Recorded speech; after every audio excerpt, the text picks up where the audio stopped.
tarpaulin cloak is still caught on the railing. No one has claimed it for their own.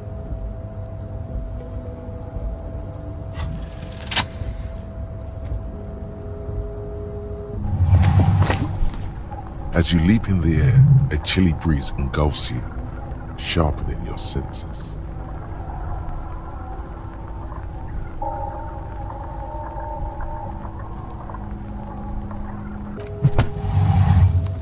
As the concrete floor welcomes you, you realize it's been a while since you felt so alive, alert, capable. Must be the adrenaline. I knew you could do it.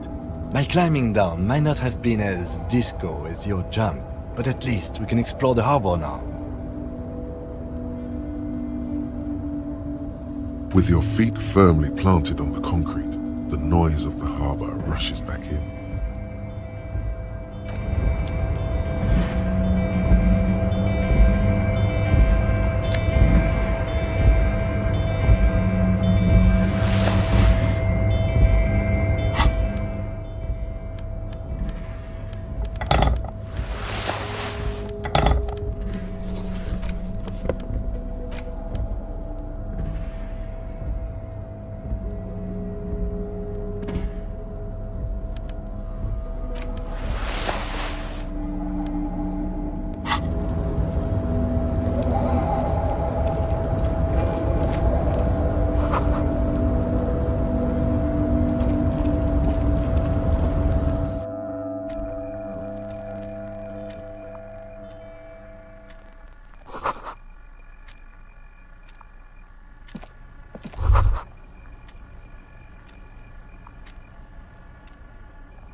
On second glance, someone has forgotten to properly close one of the drawers.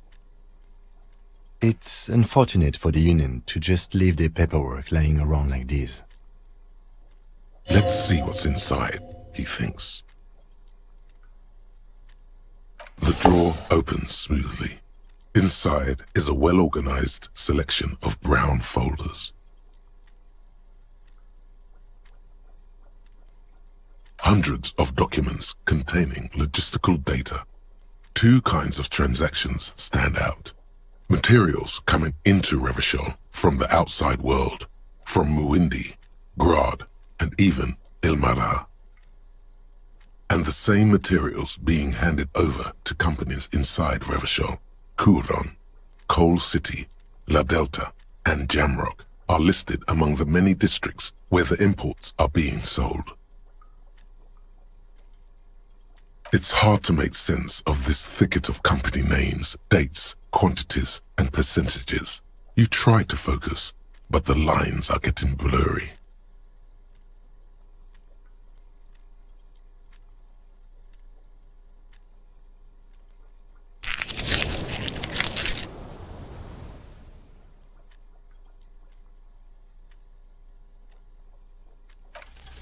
Whatever's hidden here is hidden well. Concentration isn't enough. Only a trained accountant with a background in logistics would be able to really make sense of it. However, there is a little handwritten note stuck on the side of the drawer. It appears to be a to-do list written in large, uneven capital letters. Remember, Leo, Everart's shoes, special whirling borscht, water Everart's plants, sweep office floor, more banners. All items on the list have been crossed out and the note itself is crumpled. Everard Clare, probably, the head of the Debarders Union. One of his aides must have left it. Nothing incriminating here. The special borscht seems a bit odd in the list. What is so special about this borscht? Code for drugs? Booze? Blood? The drawer slides shut smoothly.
The front of this quarterly journal features a large satirical portrait of the late King Friesel.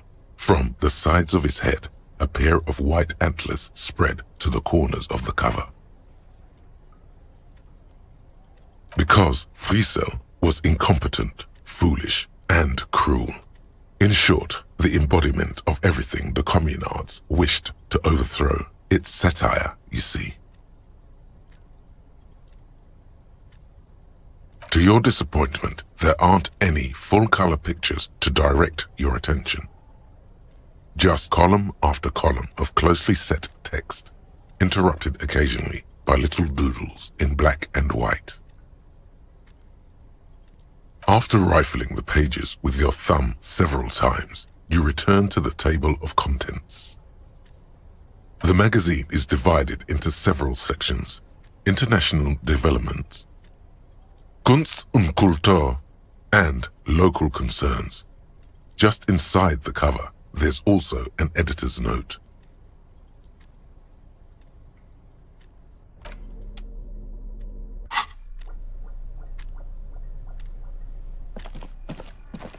An imposing combination of a punch clock and a payphone is looking down at you from the wall. A note on the side says, "Tokens unavailable due to strike. Use change."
This is the night watchman's booth.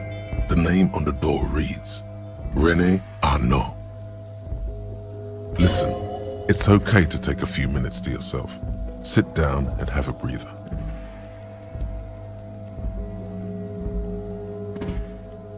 if you must. But please hurry, we are pretty easy to spot up here. Nothing incriminating catches your eye. The cabinets are clean and their sparse contents meticulously organized. There's a framed photograph on the table. It's a black and white photo of a young couple out in a street fair. The man, René, is dressed in a Royal Carabinieri uniform. The girl is young and very pretty. She is smiling playfully at the camera. Why did you take that picture of René?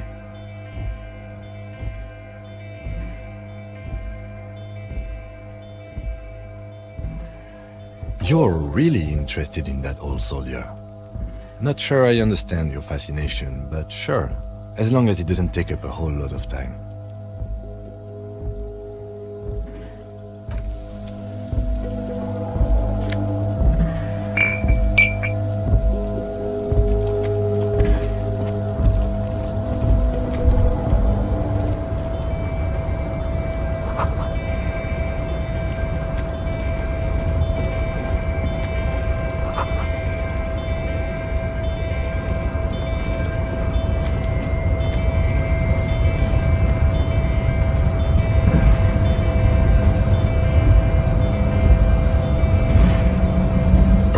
Control panel with several knobs.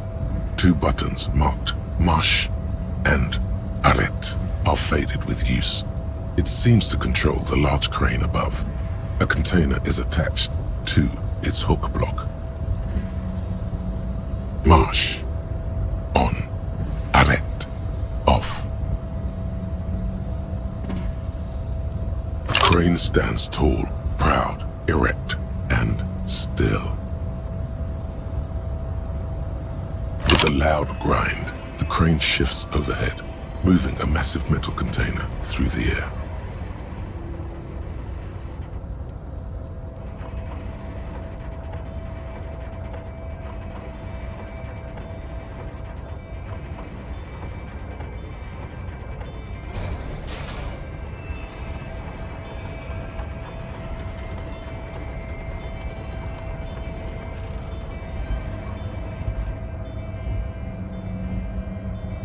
With a surprisingly quiet thunk, the crane places the container down. The harbor sleeps as the strike rages in the distance. The crane can rest again, now that its purpose has been fulfilled. Moving this container, of course. For this purpose it was built. For this purpose it has acted, and now it will rest. I can't see how that was worth the wreckers, except for seeing the crane in action, which I admit was satisfying.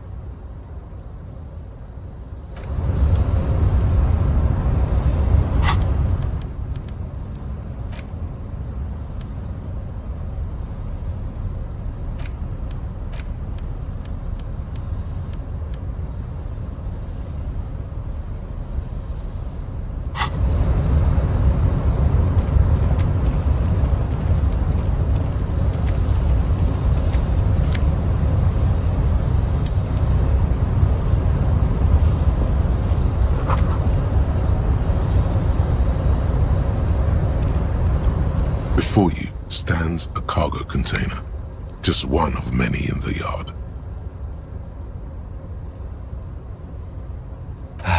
Is this like your thing with that wall again? You do? Because I don't. There are a million containers here. Why are you fixating on this one?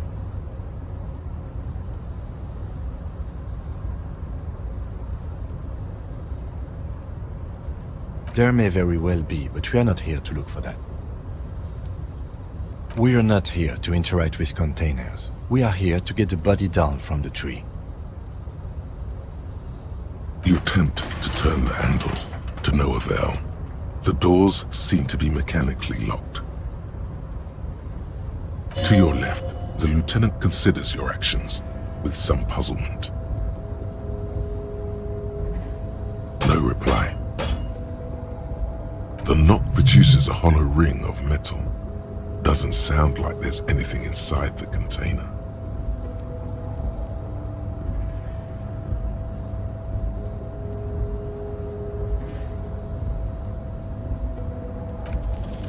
Why are you even trying to open a door with rhetoric?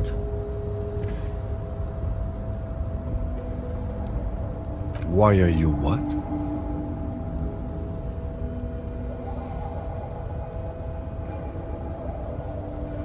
Are you satisfied, detective?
Container, container, I'll turn you nice and red. Container, container, put the logos on.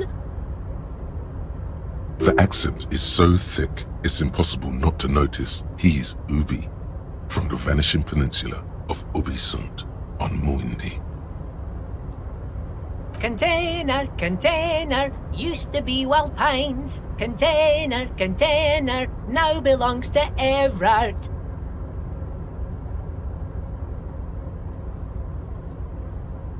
Everard, Everard, Everard, he looks after everyone. Huh? Well, hey there. How can I help you, mister? I see you are not a union man, mister. Did you get lost? You're not one of them scabs, are you?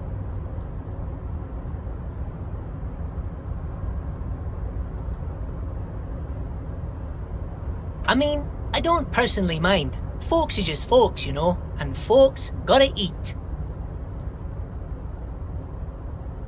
Just some of the other guys don't look too kindly on the scabbing kind, if you know what I mean, mister.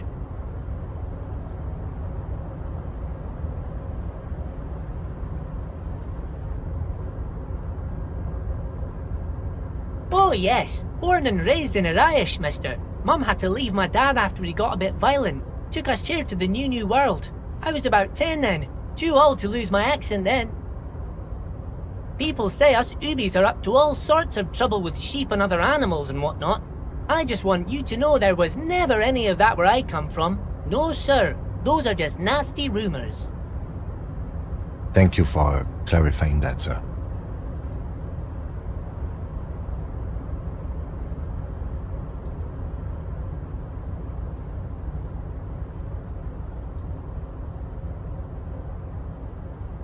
Oh yes, yes. I leave all kinds of notes for myself. That old head of mine ain't so good at keeping things in no more. I almost forgot about the borscht.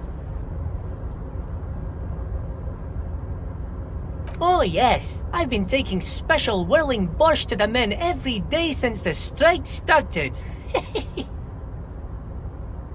It's very, very good. Makes a man feel so warm and happy. I feel like I could take on Mr. Renadan's boar dogs every time the lunch is done.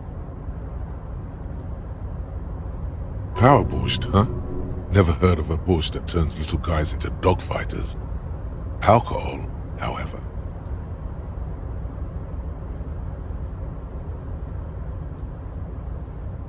Yes, yes. I'm taking it to them.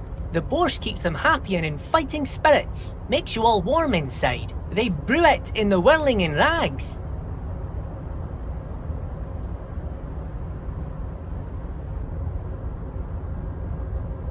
Oh, the whirling's cook. He makes it.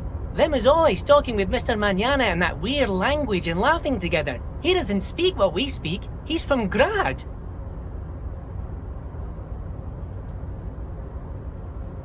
Oh, sure, mister. Sure. You do that. Yes, sir.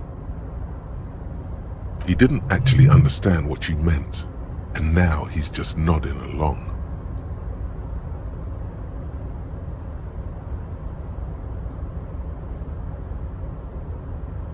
Yes, yes. Everybody needs a job, and this is mine. I'm Leonard, by the way. Leonard Bellick. But everyone calls me Leo. I'm like Mr. Everett's right-hand man when Mr. Edgar is out of town, and Mr. Edgar's right-hand man when Mr. Everett is away. Actually, Miss Beaufort is the right-hand man, but she's a lady. Who is this, Miss Beaufort? A real pretty lady with a skin like those Douai Sucre candy bars my missus likes so much. Them are real nice to suckle on once the dinner is done and me and the missus sit down beside the radio. But I can't listen to the radio all the time. There's so much to do around here and I'm always busy keeping things running here. Yes I am, yes I am.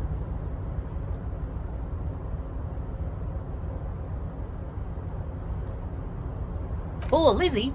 She is a real sharp tool. Mr. Everett put her through some fancy school and everything, east of the river. 4 years she was gone, and when she came back, she was all fancy and lawyerly. But she's a real nice girl. Grew up in this here neighborhood, knows everybody and gets along with everyone. Real pillar of the community one day, I'm sure. If me missus and me was to have a child, I'd be real happy if she turned out like her. But she can't have kids. Dr. Lemaitre said so, and she knows about such things. Been a doctor for almost 50 years she has. Law school? Could she be talking about the union fixer, aka the gardener? Looks like it. I'm not sure what a fixer is, but she is a real nice girl. Smart as a whip too.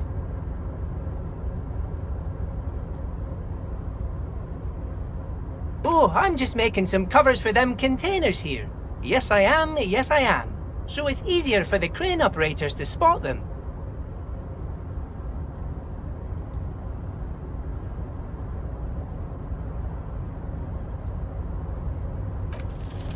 Everything is so pretty and red. You and Leo look like brothers as you glance around with similar childlike wonder.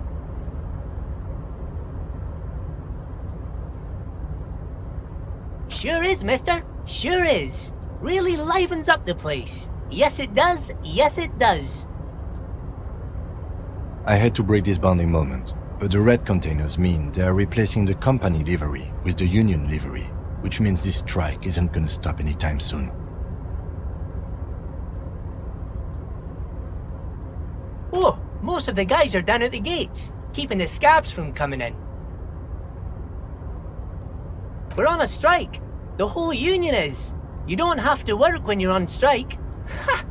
We haven't worked for 2 months now. So no one is working? Not everyone is down there, of course. Mr. Everard is in his office, where he always is. And Jean-Luc is guarding the gate. But Titus and his boys got into some drunken trouble and Everard sent them on a nice vacation. For a week or so.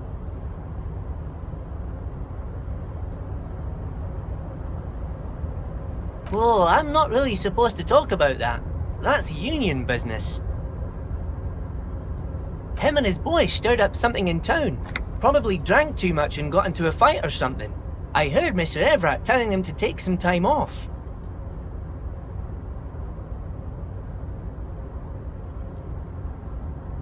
I guess the boys got a bit too rowdy and had to let out some steam. I don't really know the details. That's just how boys are, you know. I haven't been in a fight since I was in middle school.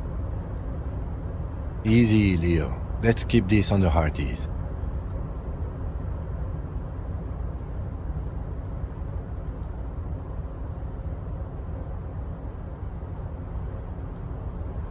Too late. Leo's mouth is still moving and the words are spewing forth. Words, words, and look, even more words.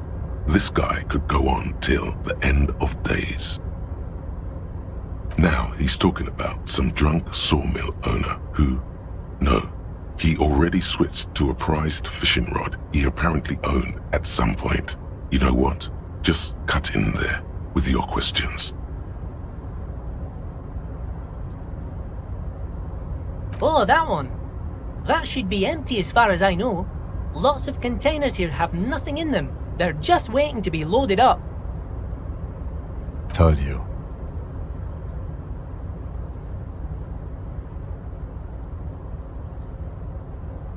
Oh, you want Mr. Everard then? He's an awfully nice fellow, he is. Him and his brother are both nice fellows. They've lived their entire lives in this here neighbourhood. Guys like Mr. Everard and Mr. Edgar, his brother, are real good guys. Made Martinez what it is today.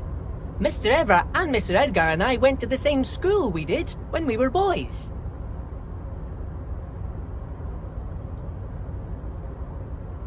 Oh, Mr. Everard is where he always is. In his office, of course.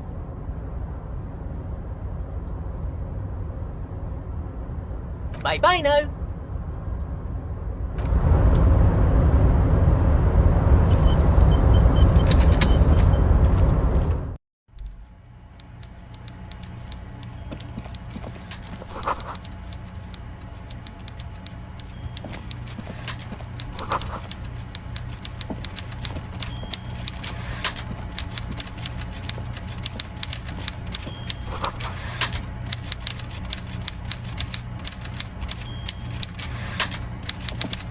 Before you is a walrus of a man seated behind a large desk. He looks up from his work, not the least bit surprised to see you. With great effort, he straightens himself up in his chair, yet says nothing. He simply stares at you.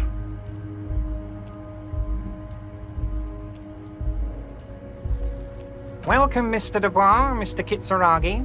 It's good of you two to stop by. Please, have a seat.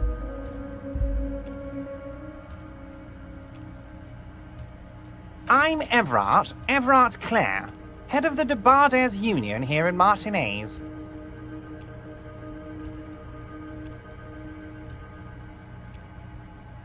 I'd offer you my hand, but unfortunately my health prevents me from getting up. You understand? He looks extremely comfortable. The tiny folding chair, on the other hand, looks like a torture device. You go ahead, detective. Whatever he has in store for you, it can't be good, he thinks. I'll do my best. Forget about that. What's with this Dubois stuff? You're getting some seriously bad vibes from that name.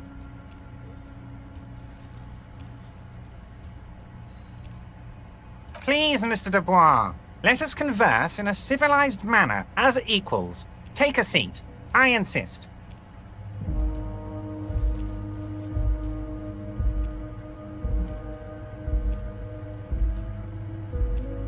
Excellent, Mr. Dubois. I can see that you're a reasonable man, and reasonable men can be of great use to one another.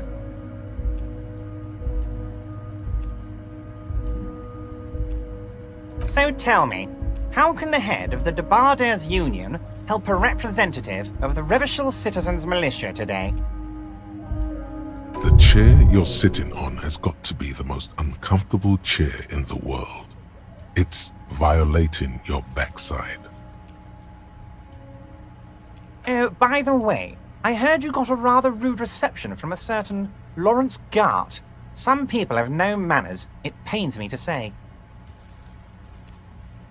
This should take care of that nonsense.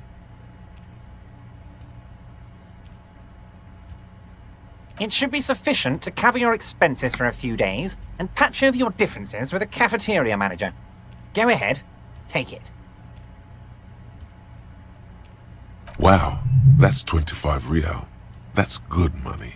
You need it.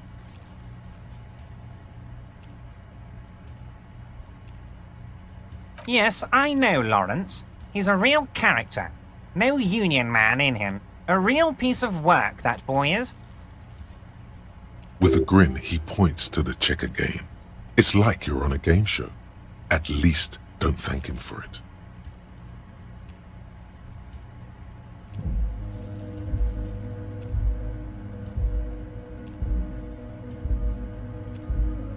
Okay. I respect a man with principles. No handouts, then. Now, I'd like to set your mind at ease about one other matter. Your lost gun. Let me assure you, Union people are on it as we speak. I've got my best hounds looking for that lost gun. His slug-like lips move, but all you hear is an echo. Lost gun, lost gun, lost gun. The world is swallowed by a black hole of fear. Only 2 words escape its gravitational pull. Lost and gun.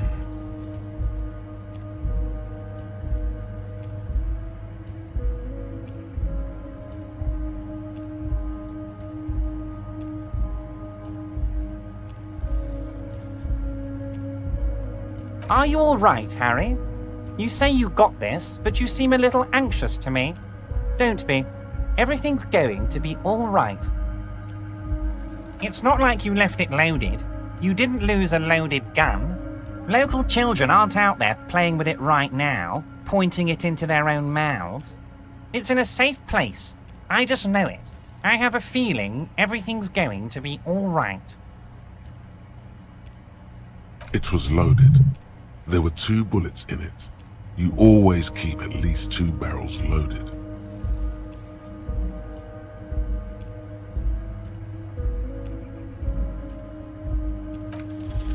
God, you're sweating. Your knee is jerking. You're about to cry, aren't you? You're about to cry because you lost your gun and those children are gonna shoot themselves with it.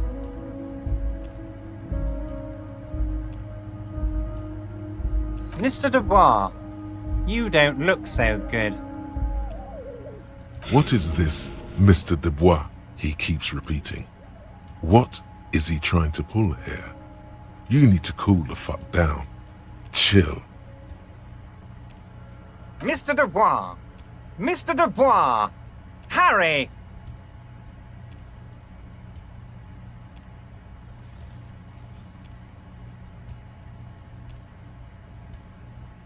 Mr. Dubois, are you okay? Can I get you a glass of water or something? Are you having some kind of medical emergency? Maybe you could use your hands somehow, in a kind of throw-in motion, like you're throwing that Mr. Dubois act right back at him. He's Mr. Dubois.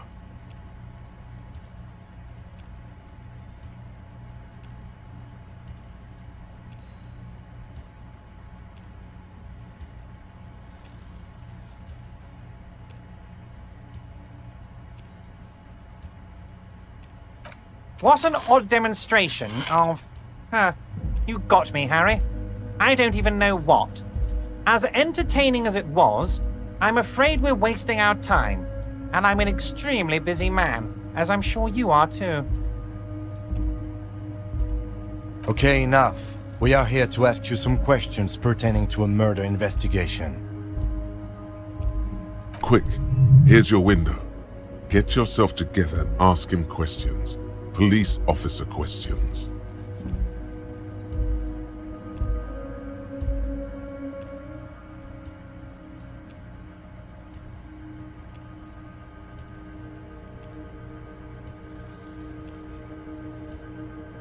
You might have noticed there's one hanging on a tree behind the hostel cafeteria.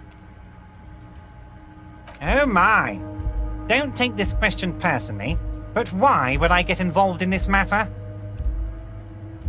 Mr. Clare, the man was hanged with a cargo belt, a steel-reinforced cargo belt. It's safe to assume the Union had something to do with the murder.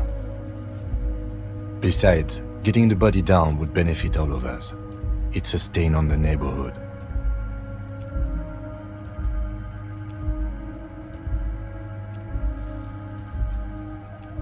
I can certainly see how having him up there might start affecting some real estate values. But of course, all joking aside, I am going to help you.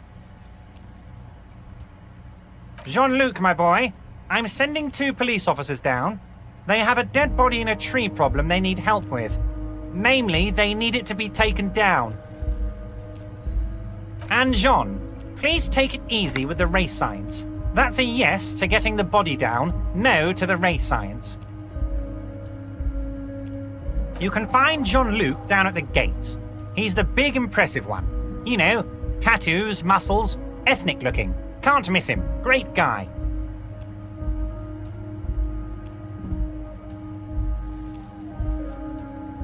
Oh, of course. That's your main thing here.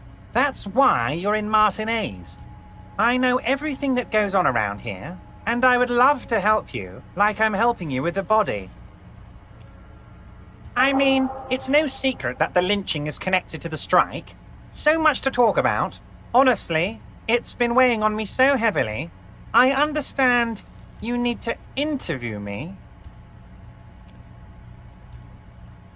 But there's a thing that's been keeping me up at night. I want to talk about the hanging. I mean, if we could just calmly talk, exchange information, we could blow this thing wide open. Yes, that sounds good. Let's do that. But I can't think straight with this thing weighing on me. You're police officers, aren't you? I have a crazy idea. You guys are basically door-opening machines, incredibly talented at opening doors.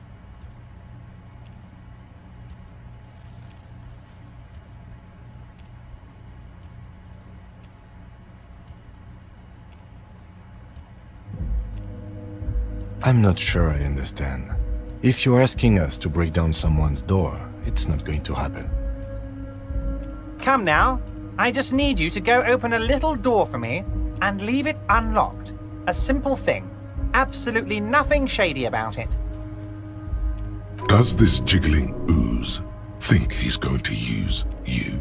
He's got another thing coming. Play his game, son, with your eyes peeled. He's going to slip up, and when he does, you're going to come out on top.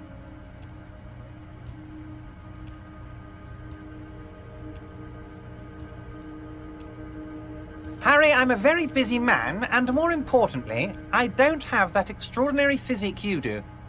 You look like you could run around all day. You want to send someone a message that the police are working for you. I repeat, I'm a very, very busy man, Mr. Kitsuragi, and therefore I must occasionally enlist outside help. So what will it be, Harry? Oh, no one's. It's just a weasel. A weasel lives there. Nothing for you to worry about. A loud blabbering weasel. When weasels feel no one is watching, they start acting foolishly. Just go there, unlock the door, and leave it open. It's been such a burden on me, Harry. I just want this to be over so I can discuss business with you.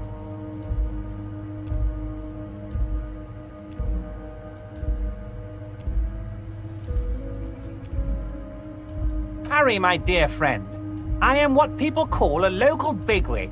I know everything that goes on in Martinez.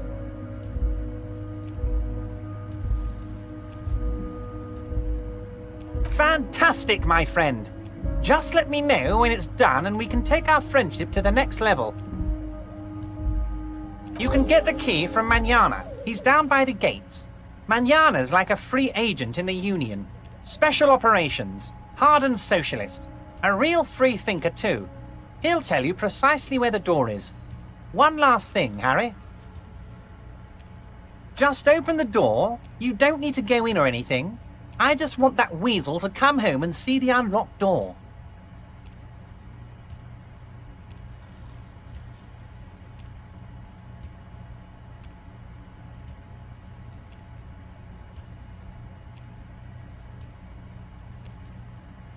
Oh, that's very nice. I haven't gotten around to her yet. I'm very, very busy, you see. I hope you're getting along. One thing I want to make very clear, Harry, is that this is not some kind of union versus corporation situation. Everyone is just pals here. We're all trying to do what's best for Martinez here. Don't feel like you can't cooperate with her because you and I are such good friends and I'm helping you get that nasty body down from the tree. I'm not a jealous guy.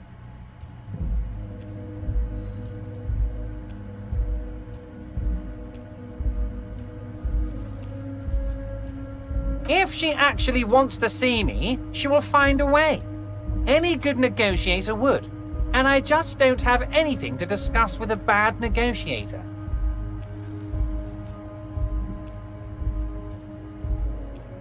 What do you mean, Harry? Nothing. I let him go.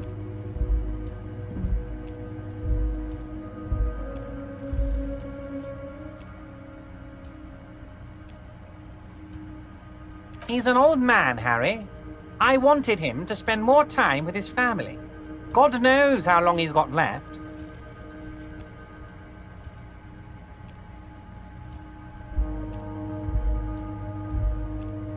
Harry! I have little people in my organization. I would never call someone a midget. What is this? Honestly, I'm beginning to think you're a midget, Harry. I'm only kidding, Harry. You're not a midget. No one is. We're pals. It's hard to say if he really lost his temper, or if this is another one of his tricks. This man almost never angers visibly.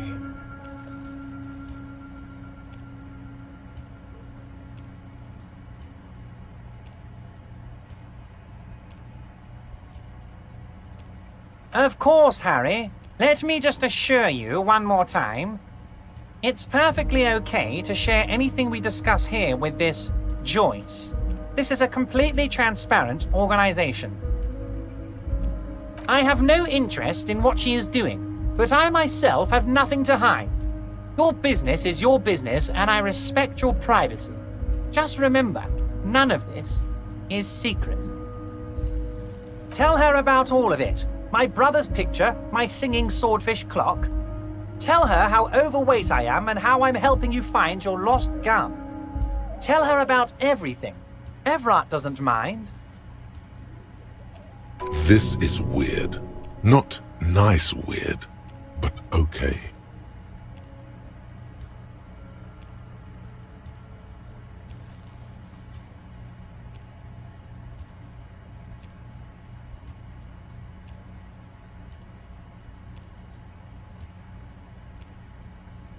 Harry, honestly, I'm just relieved you didn't get a hernia. A man your age.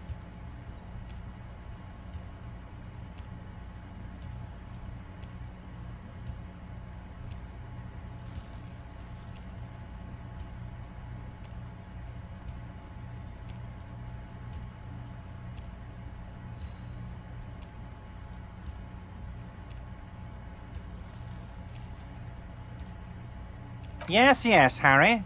You are obviously in peak physical condition, and I salute both your initiative and your physical prowess. Very impressive, Harry. Very impressive. Anyway, I assure you, I am a very well-informed man. Information reaches me before I even get the chance to request it.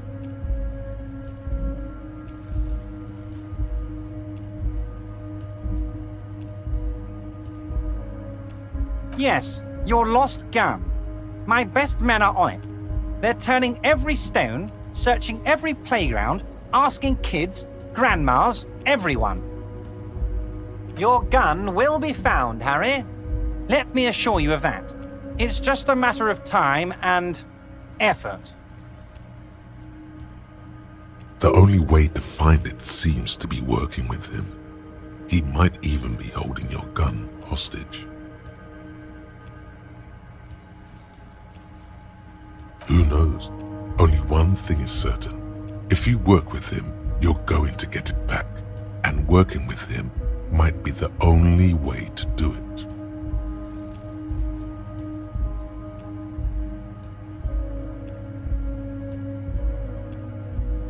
Yes, thank you for the hot tip regarding your lost gun, Harry. My men have indeed factored in that you pawned it. Now please, let the professionals do their job. Kick back, Harry, relax. I have great guys on this. You focus on what's important, building our relationship for the good of Martinez. Damn it, Harry. That's exactly what it means. I'm only kidding, of course. He is not. Of course. I understand. We help you, you help us.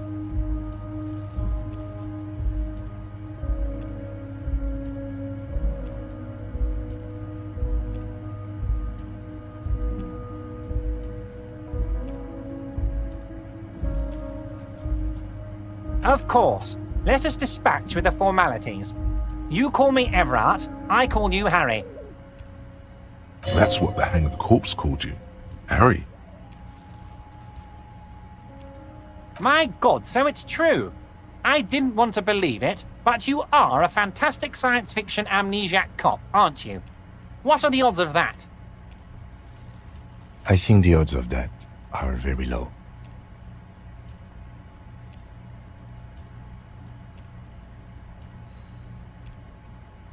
So good to hear that, Harry. Apparently my sources were wrong. However, if you did have a spot of memory trouble, I could help you out. With my big fat folder. It's just a brown folder. You can't make out what's written on it. Are you trying to tell me you've gotten hold of some of our documents? Mr. Kitsuragi, would you mind? Me and Harry are talking about his lost identity right now.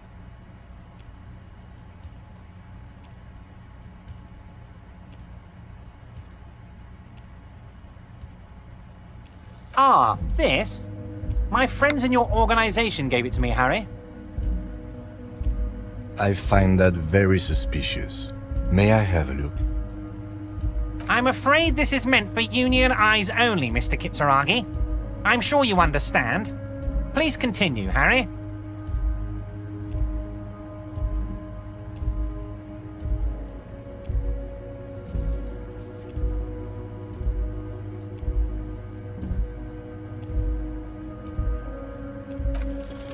As you look at the folder, Everard covers it with his hand and pets it.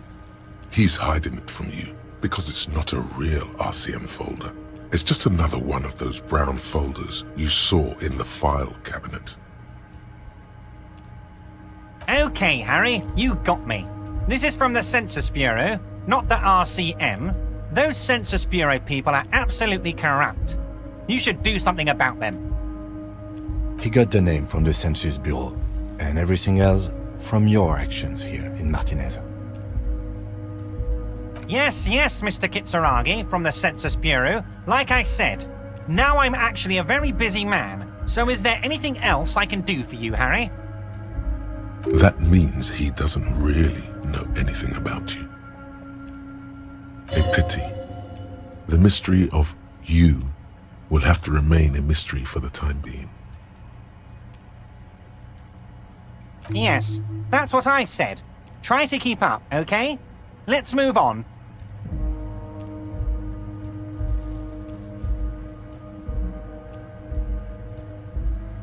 My dear Harry, there are literally millions of containers in this harbor.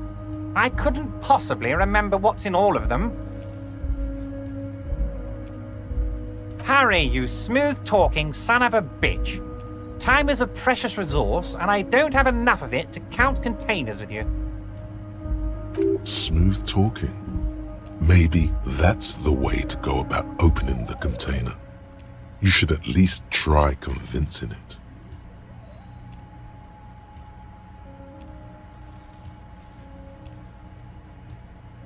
Wait. You need this to get in and out through the gate.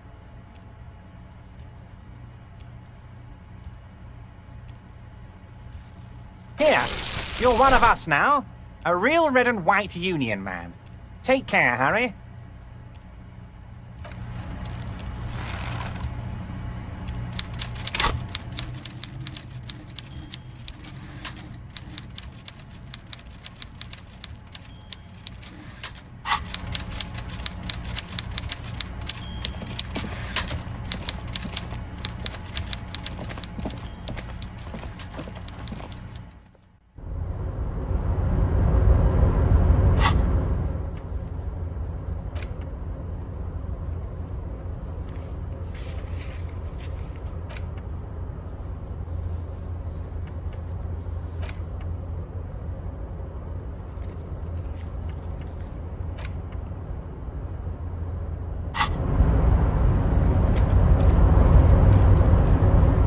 Mister.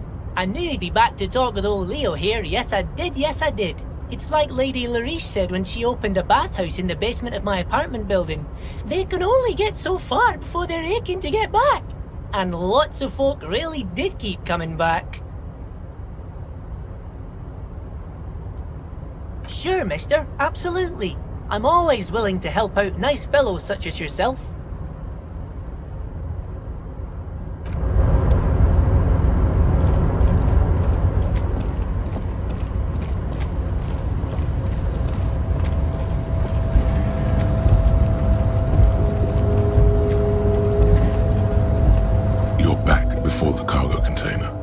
Its draw has not lessened since you were last here. If anything, it seems to have grown slightly.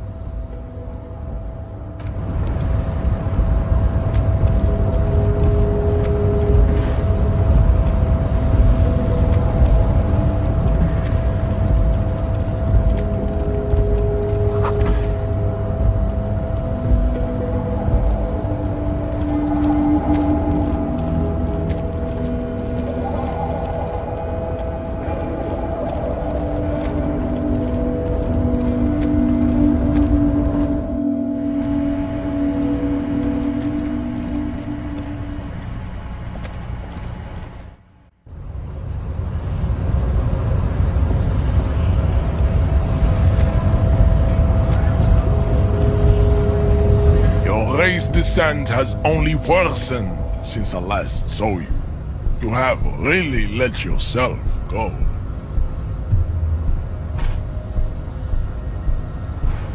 So it was.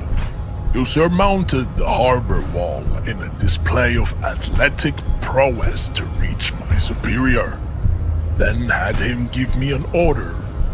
I salute your cunning, and I will remove the body from the tree with my bare hands. You're so noble, Measurehead. But while I am gone, someone must stand guard on the bridge. That someone needs to be you. Both of you. Babe, see that they stay here the whole time.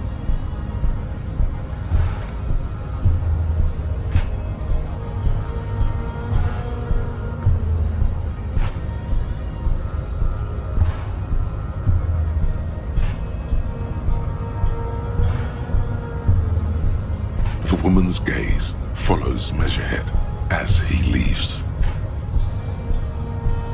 So, you guys are like cops or something?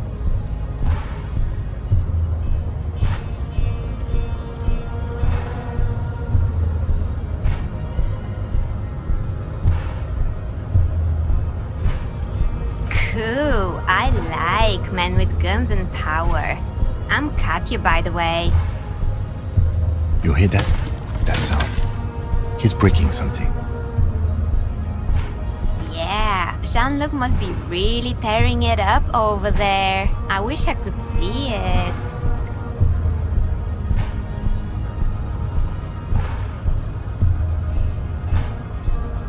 Look at you! RCM rent-a-cops! Guarding that bridge like Everott's lapdogs! Is this where it's at now?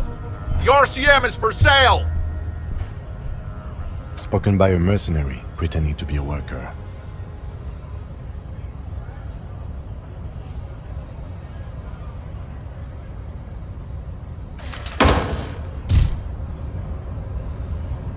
A shrill laughter interrupts you, echoing across Martinez.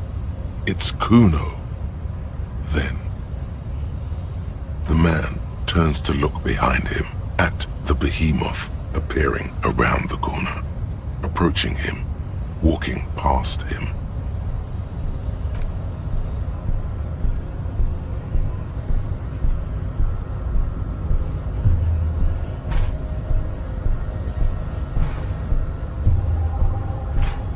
The corpse has been removed from the tree. Stand down and congratulate yourself. You have sided with Ray's victory today. Farewell, ham sandwich. You are a Union man from now on.